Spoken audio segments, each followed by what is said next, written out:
everyone, myself Suhani from Little Girls College from BSc B.Ed third year. Today we are going to study about rice level. It is a pest and the topic in which we will study about this is insect as pest and their management. So first its classification.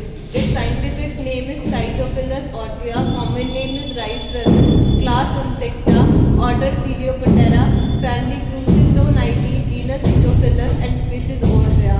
Distribution in all over India and many other countries, but there are no universality. मतलब ये क्या है, ये पूरे all over India में पाया जाता है, बट इसमें जो है वो ज़्यादा यूनिवर्सलिटी नहीं है. मतलब जहाँ जहाँ राइस ज़्यादा होता है ये वहीं वहीं पाया जाता है. अब हम बात करते हैं इसकी कैरेक्टरिस्टिक्स की. तो the size of insect is about 3 mm long, thin break or snout on the head, brown to chocolate. The antennae are bent and curved. The bevel found in grannies except the hind wings are found in the other mites. ये क्या बोलना चाहता है, जो paste है वो 2 से 3 mm long है, थिन है, ब्रेक है और इसके ऊपर हेड पार्ट पे एक स्नाउट और लगा हुआ है. ये इसका हेड जो है वो ज़्यादा डार्क ब्राउन कलर का है और जो इसके एंटीनास आप देख रहे हो वो थोड़े कर्व्ड आपको नज़र आ रहे होंगे. ये मोस्ट ऑफ किस में पाया जाता है, ये ग्रेनीज में पाया जाता है और इसमें बाकी जो पेस्ट है उनकी तरह विंग्स नहीं पाए जाते. अब हम आगे इसकी बात करते हैं. तो इसके होस्ट प्लांट्स क्या है, travel mainly infect stored food grain like wheat, rice, मेज एंड सॉर्गम. ये क्या है, ये उन प्लांट्स को मतलब उन ग्रेन को डैमेज करता है जो हम स्टोर कर सकते हैं, जैसे व्हीट हो गया, राइस हो गया, ज्वार हो गया, चावल हो गया, गेहूँ हो गया और साबुदाना, सॉर्गम, इन सब पे इफेक्ट करती है. अब हम इसकी बात करते हैं लाइफ साइकिल की. तो लाइफ साइकिल में क्या होता है, अडल्ट सबसे पहले अपने जो एग्स हैं वो ग्रेन में ट्रांसफ़र करता है और एग से लार्वा जब मैच्योर होता है तो उसको पूरे 18 डेज का टाइम लगता है और लार्वा से प्यूपा 6 डेज में कन्वर्ट हो जाता है. तो ये लाइफ साइकिल समर्स में 30 to 28 डेज तक चलती है और अकॉर्डिंग टू सीजन विंटर्स में इसको ऑलमोस्ट 120 डेज से 135 डेज लग जाते हैं. और इसका जो अडल्ट का लाइफ स्पैन है वो है 6 to 7 मंथ्स का और एक बार में एक अडल्ट मतलब फीमेल अडल्ट जो है वो 3 to 400 एग्स एक साथ ले कर सकती है. अब हम आगे चलते हैं. इसका डैमेज क्या है.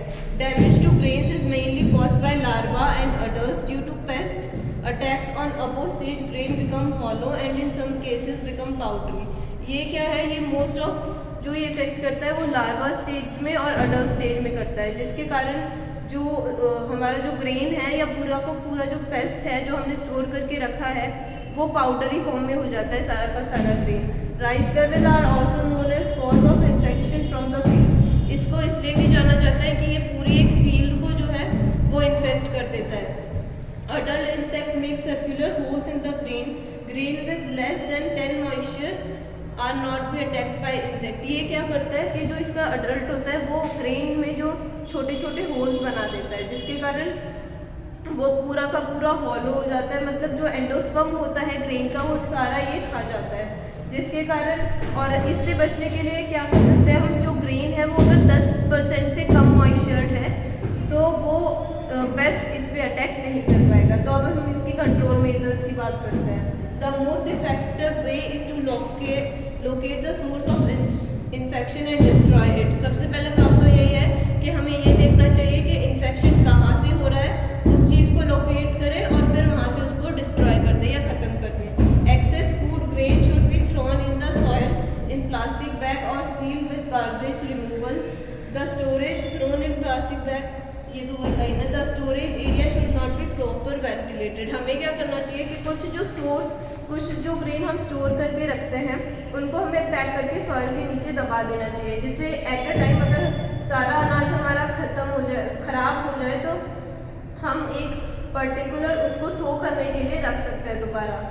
उसके बाद जब हम बात करते हैं स्टोरेज की, तो हमें ये ध्यान रखना चाहिए कि जिस चीज़ हम उसको स्टोर कर रहे हैं उसमें O2 का वेंटिलेशन यानी ऑक्सीजन का वेंटिलेशन बिल्कुल कम हो, क्योंकि अगर वेंटिलेशन ज़्यादा हो जाएगा तो वहाँ मॉइस्चर ज़्यादा हो जाएगा और मॉइस्चर कंटेन अगर ज़्यादा हो जाएगा तो वहाँ से पेस्ट इजीली आ सकता है.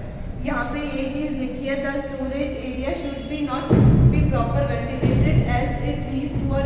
rice in excess moisture.